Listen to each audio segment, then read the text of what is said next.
What does the future of AI in business really look like when you strip away all the hype?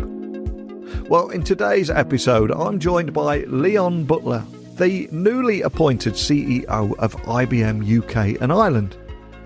And just weeks after the company's flagship Think conference revealed a series of updates that promised to shift how enterprises engage with generative AI.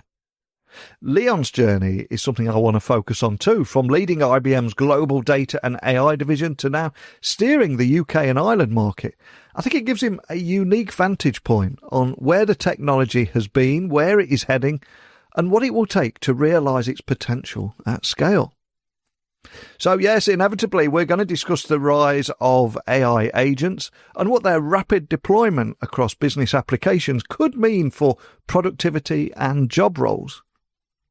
And Leon will also share IBM's stance on open source, smaller models designed specifically for enterprise use, and intentional departure from that race towards the bigger black box AI. Because this is not just about proving power through parameters. It's now about precision, transparency, and a measurable return on investment. So beyond AI, Leon will also offer insights into IBM's broader transformation, how it has evolved into a platform-first company focused on hybrid cloud and domain-specific AI. And hopefully also touch on IBM's ambitious goal to upskill 30 million people globally by 2030, including 2 million in AI skills by 2026. So from orchestrating workflows across departments to tackling quantum computing's real-world use cases in healthcare and finance, the conversation today will span the immediate priorities and the far horizon. So as that noise around generative AI finally begins to settle, are we entering an era of outcomes? I certainly hope so. And if we are, what does it take for a technology company to lead with credibility, not just capability? So, ladies and gentlemen, with the stage officially set, it's time for me to introduce you to Leon Butler. So, a massive warm welcome to the show. Can you tell everyone listening a little about who you are and what you do? Thanks, Neil. So I'm Leon Butler. I am the CEO of IBM UK and Ireland. I took on the role January the 6th this year, taking on that with a lot of pride. The last couple of years previously, I was the worldwide vice president for IBM's data and AI division on that one as well. So hopefully a number of your viewers would have heard of, or listeners would have heard of WatsonX as an example on our AI approach. So that very much sat under my remit, as well as things like databases, data fabric, DB2, planning analytics, Cognos. So very, very large part of the business. So I spent a lot of time on the plane and pleased to be in the UK and Ireland. And then previously I was in Oracle for just under 5 years. And then before that, I was in IBM for 19 years as well. So I've done a lot of roles and I've enjoyed every single one of them as well. But it was great to kind of come across and take on this UK and Ireland role. Well, you've had a fantastic journey and career there. So to start us off, tell everyone listening a little bit more about your new role as Chief Executive of IBM UK and Ireland, and also what that transition has looked like since you took the reins earlier this year. It feels like an incredibly exciting time for you. It really is. And I was very humbled, I think, firstly, on the reaction I got coming into the role as well. Some of the individuals and great kind of talent in UK and Ireland I knew from my previous roles as well. And externally, there was a good reaction. And it really is an exciting time to take on the role. We had our first quarter earnings, and Arvind Krishna, who's our CEO, shared that there continues to be a huge demand for generative AI. And our book of business actually globally stands around $6 billion inception to date. We're seeing really this same demand in UK and Ireland as well. So, I mean, terrific demand on that one. And it's really underpinned, if we just point at things like the UK Government AI Opportunities Action Plan, it quite rightly recognises the critical role that AI will play in driving growth and productivity across our economy, including really public services. And we're helping a lot with a number of different departments already. NHS, for example. We've got the University Hospitals Coventry and Warwickshire, as well as Home Office that we're working with. And we're just really energized. I'm really energized. The team are just about how we can support our clients, Neil, on this one as well, including some exciting things. We've got the Wimbledon Championships coming up as an example. So we'll be able to see our latest developments and showcase some of our AI capabilities there as well. Any teasers you can offer before Wimbledon, or are you locked down? I'd definitely locked down on that one as well, but there's some exciting things to come on that. But we've been a long-standing sponsor of Wimbledon, so a lot of the technology that viewers would all visitors would have used would have been IBM as well. So exciting things from AI to security to the work. So really, really good. I do love a good teaser. And I must admit, whenever I go to any big sporting event or music event or anything, I'm always the guy sat there looking around at where the wireless arrays are, where the technology is, how it's all working. And from your side, I mean, you've had a huge conference. IBM recently unveiled some pretty big updates at your Think conference. So for people that didn't get to hear about that or were unable to attend, as someone that was there, what were the key takeaways that you'd highlight for businesses attempting to navigate digital transformation today, and that big AI question as well and everything that comes with it? As you said, Think is very much our large annual conference. We're also doing a Think London on June the 3rd, if I've got the date right on that one as well. So fast approaching, so very much some of our global messaging that we relate to our kind of our UK and Ireland clients as well. But we had a number of large announcements, actually, and I'll give you kind of a feel for some of them. A big focus is around agents and agentic, as you can imagine. And it really is around simplifying AI agent creation and orchestration, but across 80 business applications. So a large number of applications where enterprises can now really build and deploy AI agents literally under 5 minutes. And it's using a technology called IBM's WatsonX orchestrate. And it provides access to new WatsonX agents for specific business domains. So it could be HR, supply chain, procurement as an example, a catalog of pre-built agents and tools from IBM and our partners, as well as really a multi-agent orchestration to coordinate work between agents from any vendor as well. So as we see more agents steadily spring up, we'll be able to kind of coordinate between those different agents as well. So agentic being a very, very big kind of focus area for us on that one. And we see a huge demand for that as we kind of go through. One of the other ones that we're talking, and we certainly announced, was around automating integration across fragmented hybrid cloud environments. It's a big challenge for, I think, clients all over the world at the moment as we get multi-cloud environments. And we've really announced the new Web Methods hybrid integration platform, which uses, again, agent-driven automation, and it to really manage the sprawl of integrations across applications, APIs, partners, for example, and really unlocks large return on investment savings. So, I mean, over 170% return on investment on that, and time savings as well. So we reckon over 65% time savings on simple projects. So, again, big productivity and return on investment savings. And really, if I kind of point towards our CEO study that we launched, it had loads of key findings and it underpins a lot of this. And I won't throw huge amounts of stats at you, but we certainly found that 64% of UK and Ireland CEOs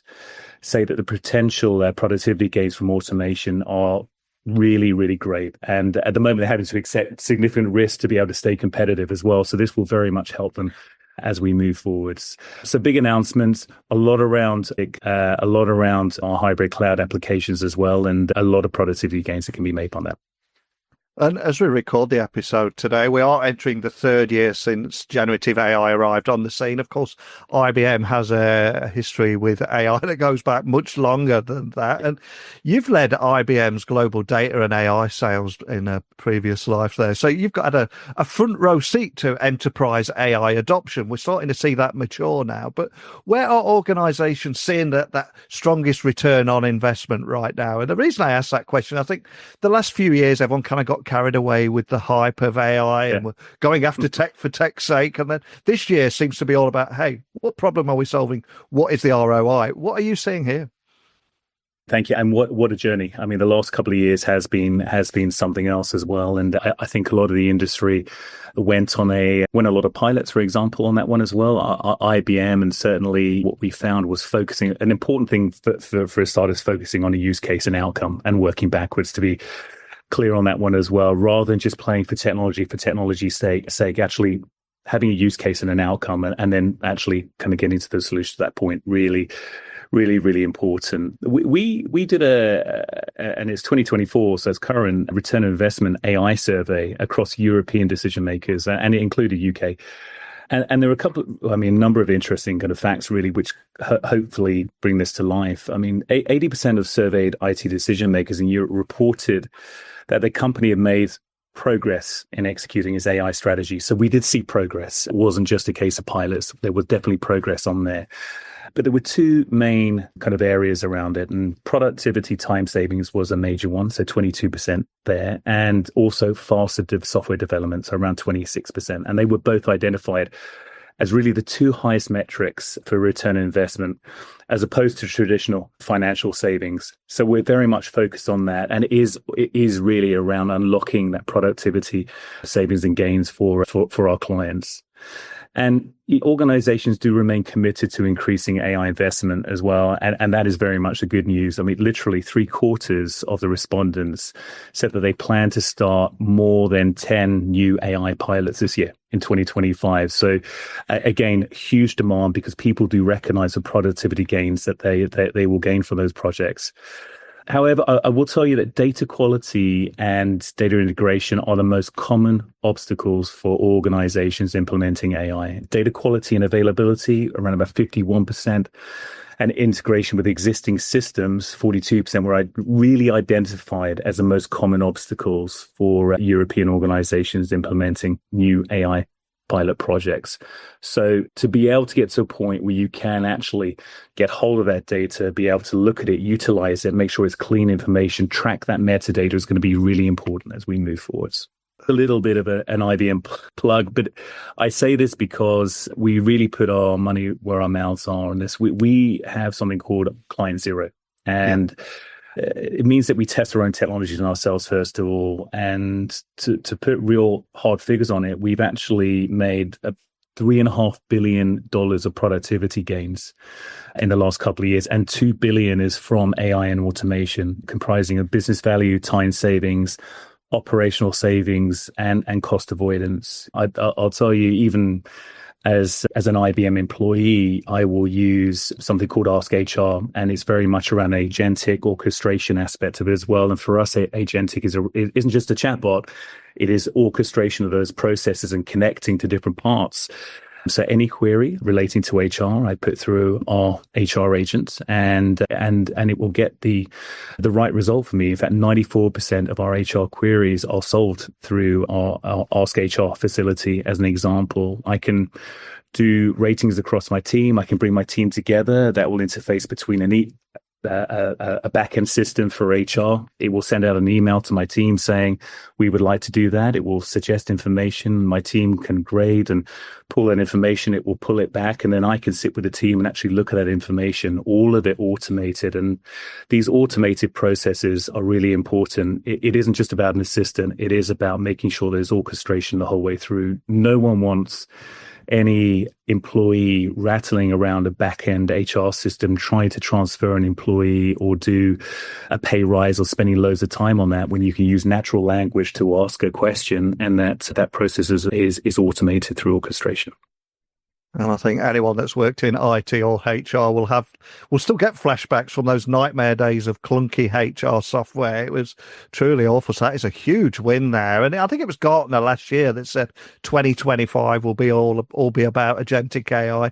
You've said that obviously it's all about agentic AI. IBM, the conference, it was mentioned there, and agents are one of the hottest topics in tech right now. You gave a great example there. Any other examples of how you see them reshaping the workplace and what it might look like in just a few years' time? And I know when I say that out loud, a few years' time it's like 10 years at old money. But how do you see this continuing to evolve? Yeah, it's at breakneck speed. There's no doubt about it at all. And some use cases we expect to have immediate impact. And I suppose that's what our clients and business are looking for, immediate impact at the moment. It's all around delivering that high return on investment. So again, HR, and I mentioned that HR example, procurement, sales, customer service, that's where we see the biggest return on investment. We see huge productivity gains on that one, as well as making people quicker and more efficient as we kind of go through. And again, what we'll find is that people will really kind of work to make sure that they get to a kind of a higher level. Going back to that HR example, we've got HR professionals now that are actually able to help design our systems as well, including natural language, and have kind of speech around that. So we do see kind of new roles coming out of this as well, and augmenting people's roles, which is really exciting. Agents can be deployed to handle simple tasks on the user's behalf, while others operate in really complex environments, as you can imagine, and really powered by the ability to reason and compete multi-step processes. So maybe the example I gave around HR was interfacing with a number of different systems.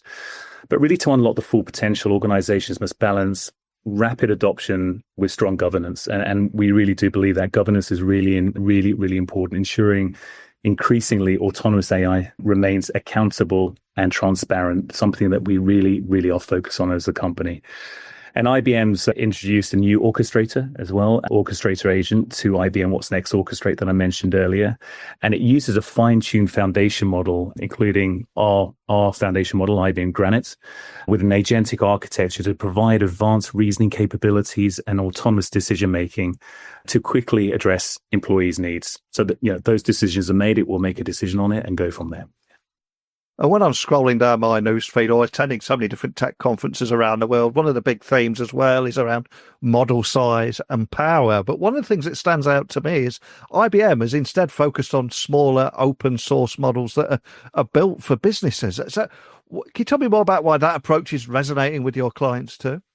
Yeah, and it really is. And we pivoted and focused very early on this, and I was fortunate enough to be right at the beginning of this. And two of the big challenges holding organizations back from capitalizing on Gen AI are really many of the large language models are general purpose, as in one size fits all. It's got lots of public data that's not relevant for enterprises, and which really need AI to perform tasks in specific domains. And many proprietary large language models as well are black box, so you can't see in them. They fail to provide transparency into the data used to train the model, or they don't provide the ability to tune the model with your enterprise data, which is a concern. And I always kind of give and I've done it a number of times, but it's always my favorite analogy, the test tube, the opaque test tube, where you can't see in it. There's a bit of liquids. That's the data that the model's trained on.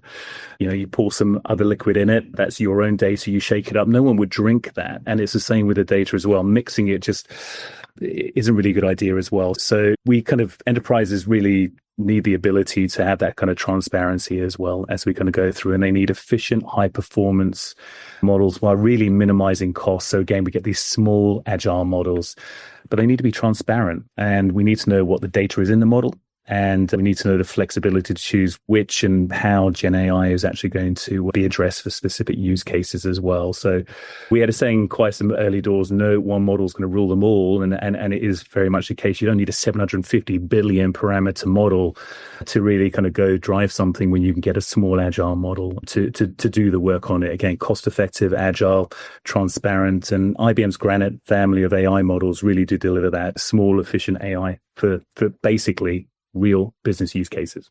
And something we've got to bring up when talking about AI is the AI skills gap, an increasingly pressing issue across every industry. And I think we all have a responsibility in the industry to ensure that we don't leave anybody behind and tackle the fear around change and the re-education and continuous learning, etc. So what role do you see businesses, governments, and indeed academia playing closing this gap? Have we got people in school or education now that are training for jobs that possibly don't even exist yet? And also, what are you doing at IBM to help too?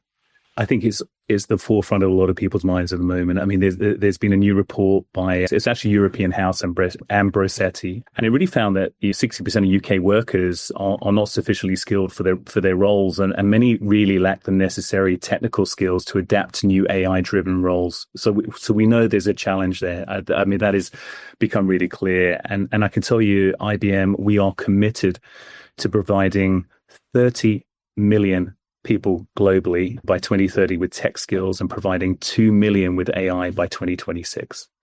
So again, we'll provide 30 million people globally by 2030 with tech skills, but specifically 2 million people with AI skills by 2026.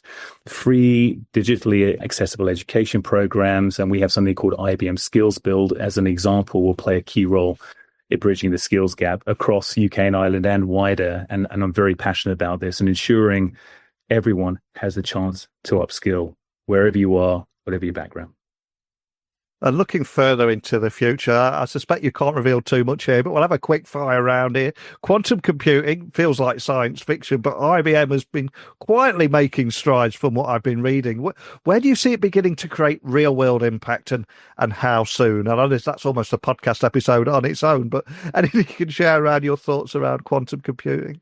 Yeah, I mean, I love I was going to say I'm really excited about this. I know I said about AI as well, but I'm genuinely excited. It's there is just so much to talk about. But we're confident that IBM will have quantum computers that are more powerful than today's supercomputers by 2033, where we expect to have systems that can unlock the full potential of quantum computing. And IBM's quantum development roadmap sets out really the key milestones we plan to achieve this. And we actually believe by 2029, will be at a real inflection point when we have a quantum system that is free from errors and which will open up new capabilities and applications of quantum computing. And I can tell you, companies and governments that get started on quantum now will have a head start. There's no doubt about it. And we're working with companies on real use cases on quantum computing now. So it's real. We're working with it. For tangible examples, healthcare. So we've got AstraZeneca as an example. They're working with us and STFC, Hartree National Center for Digital Innovation to explore how quantum could improve molecular modeling accuracy and accelerate drug development. Again, really exciting, really impactful, really important. We've also got, if we want to pivot towards financial services, so HSBC are working with IBM to explore the use of quantum computing for pricing and portfolio optimization to advance their net zero goals as well, and really to mitigate risks, including identifying and addressing fraudulent activity. So a lot of real practical use cases, really exciting, but the time's now. The time's now to get on that particular journey. Exciting times ahead. And finally, IBM's transformation journey over the last 6 years has been remarkable. What is it you think has made that strategy so successful? And what comes next in this new phase of growth? And your leadership, of course, as well. Anything you can reveal around that? Yeah, and I will tell you, it's. I mean, you heard about my background on this one as well. I rejoined IBM for a reason, and I want to be part of this transformation. And I was very fortunate enough around the data and AI role, and now this, to be part of that. And in recent years, especially, so under Arvind Krishna, who's our CEO, our strategy has continued to build upon the two technological foundations of AI and hybrid cloud. So again, AI and hybrid cloud, which clients need to really unlock the full value of their data. Today, IBM is a software-led, fully integrated platform company built to grow sustainably. And I'll tell you, over the last 5 years, we've improved the way IBM goes to market, embracing a broad ecosystem of partners. We've got a massive focus around our ecosystem, developing technical sales methods and adopting our technology first before we deploy it with clients. So I kind of referenced the client zero piece as well, and making sure our own employees use the technology as well. So we have something called a WatsonX challenge, where we all embrace WatsonX to use and solve the business challenges as an example. And IBM's mission really is to help businesses leverage technology to scale and grow profitability it's a more critical time than ever. And our clients span across all sizes of industries, by the way, so they can be often complex, multinational, and highly regulated customers.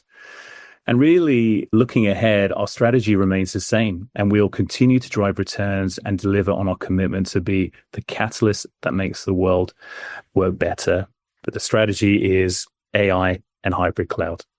It will unlock a huge amount of potential. So many exciting things to come. I'd love to get you on next year and see how things are continuing to evolve. And we have been incredibly forward-thinking today, looking at where we're heading. But we started talking about your background, your path would lead you to becoming the chief executive of IBM UK and Ireland. But of course, if we now come full circle and look back at your path, a bit like the Steve Jobs quote of "you can't join up the dots looking forward," as you look back, none of us are able to achieve any degree of success without a little help along along in the way. There's very often somebody that sees something in us, or several people that do. Who would you be most grateful towards that has played a part in your career that we can give a little shout out to today? Oh, wow. Cool. That's a long that's a long list, Neil, on this one. Political hot potato. There are a number of people that have been hugely influential over my career over the time. I will say, if I spanned a good part of my career, one person has been consistently there for a good part of it, and it is a chap called Wes Mantle, who is an IBM as well. He's been a mentor, a sponsor. I've had external sponsors and mentors, internal, so a lot of people to thank. Wes has always been someone who has not only helped me in my career, but also challenged me. And even to the point of, if I have a challenge or a business challenge, he will always say, bring me the challenge, we'll work through it. Bring 3 solutions, we'll work through it and go from there as well. So he's been very pivotal towards my career, both inside and outside of IBM, I would say. I've learned a lot as well. He runs a very large part of IBM. Obviously, Arvind, our CEO, Rob Thomas, our COO, a chap called Eyal Steinberg, who I work for, brought me into IBM, as well as Wes, and Sebastian Kraus, Jakob Olsen. The names kind of keep rolling off as well. But I will tell you, Wes consistently through my career has been very instrumental on a number of the moves and a number of things I've learned from. So long answer to your question, but he's consistently been there for me and a major influence for me. Well, a quick shout out to Wes, also Sebastian and Jakob as well there, because I think very often these people that you've mentioned today are probably blissfully unaware on the scale that of the impact that they've had on you and your career and how grateful you are to them. So a quick shout out to them. And obviously we've covered a lot today. For anyone listening, trying to keep up to speed with the pace of technological change, all the things coming out of IBM, where would you point them? Do you know, firstly, I'm very active on LinkedIn. Yeah. So Leon Butler, IBM, if you go on LinkedIn there, you'll see me there. So both personal and IBM accounts. So please focus on that. I will kind of talk a lot about the challenges that we see in the industry, a lot of our announcements. So on LinkedIn, please follow me there, as well as the IBM website. If you just type in IBM on any browser, it will come up. We have a great interface on that one as well. And you'll see our technology. In fact, you'll be able to interact with WatsonX and our products as well. So I'd say very much those things, IBM website. And please follow me on LinkedIn, and you'll see a lot of things on there as well. Awesome. Well, I'll add links to everything. And we covered a lot today, from AI agents, what it means for jobs, where AI models race is heading, the AI skills challenge, what AI adoption may look like in a few years, and even having time to share your journey and give a few thank yous to Wes, Sebastian and Jakob. But just thank you for sharing your story today. Really appreciate your time. I appreciate it. And Rob and Arvind and everyone. There's a lot of other people I want to thank as well. But no, thank you. And Neil, genuinely, thank you for the time and the very open questions as well. It's a really exciting future, certainly for us here at UK and Ireland and IBM. And I would love to be able to come back and talk where we've been in the last 12, in the next 12 months, when we kind of talk next year, if not before. But really appreciate your time, and thank you. And thanks for everyone for listening as well. It's been an absolute pleasure. Thank you. Thank you. One of the things that really stood out in my conversation with Leon today wasn't just the scale of IBM's ambition, it was the clarity of their direction. And in a year where many are still deciding how to position themselves on AI, IBM is already deep in the next chapter, deploying domain-specific agents, testing its own tools through a client zero model, and focusing on outcomes that matter. Things like faster software deployment, improved user workflows, and real cost savings. And Leon's belief that no one model will rule them all feels like a sober, strategic thinking that enterprise leaders have been waiting for. And it was also refreshing to hear that bigger isn't better. If it doesn't solve your business problem, it certainly doesn't. And IBM's push for more transparent, agile models, I think, speaks directly to that truth. But perhaps the most powerful takeaway was his emphasis on accessibility.